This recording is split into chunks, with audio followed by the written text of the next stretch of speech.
Welcome to Individual Support Plan Guide Training, Module 8, Monitoring of ISP and Appendices.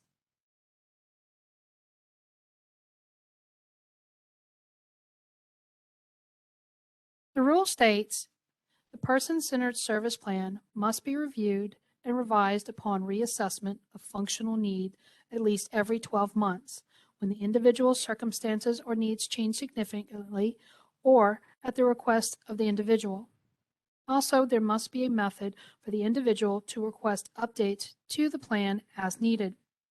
Significant changes, for example, any change in service, new or increased services or supports, personal outcomes, legal information, guardianship, limitation of rights, changes in safety or health status, always require dated signatures, whereas informational changes, such as clarification to any information already noted in the ISP, do not. Again, the ISP should change as often as there are changes in the individual's life.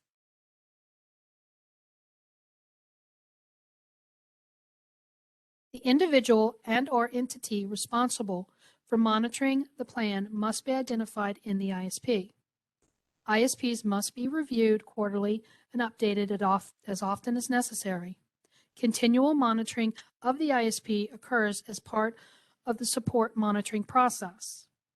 This review and update of the ISP must occur as often as the individual and/or guardian requests and when there is a need for service and support changes as noted in the previous slide. Reviews and updates need to occur not just by reviewing the ISP document, but also through discussion and dialogues with the individual and the planning team. Updating the ISP occurs throughout the year. The ISP should change when there is a significant change in the life of the individual. The ISP process should be fluid. The ISP should change as the individual's life changes to include any transition. This fluidity and the impact of transitions shall be reflected in the ISP. Review and update of the ISP must also occur as often as the individual and/or guardian or other planning team member request and/or when there is a need for service and support changes.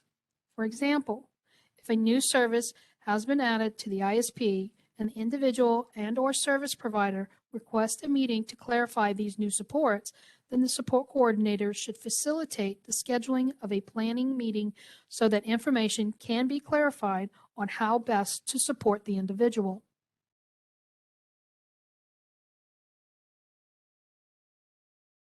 There are 4 appendices included in the ISP guide for your reference. Appendix A includes person-centered planning tools and resources. Appendix B includes the implementation strategies framework, which are the teaching methods used to help the individual achieve his or her personal outcomes and goals. These implementation strategies are developed by the agency responsible for providing the service or services. Appendix C includes additional references and authorities. And Appendix D includes exploratory questions, which are designed to assist in discovering supports and personal outcomes during the planning and assessment process part of creating an ISP.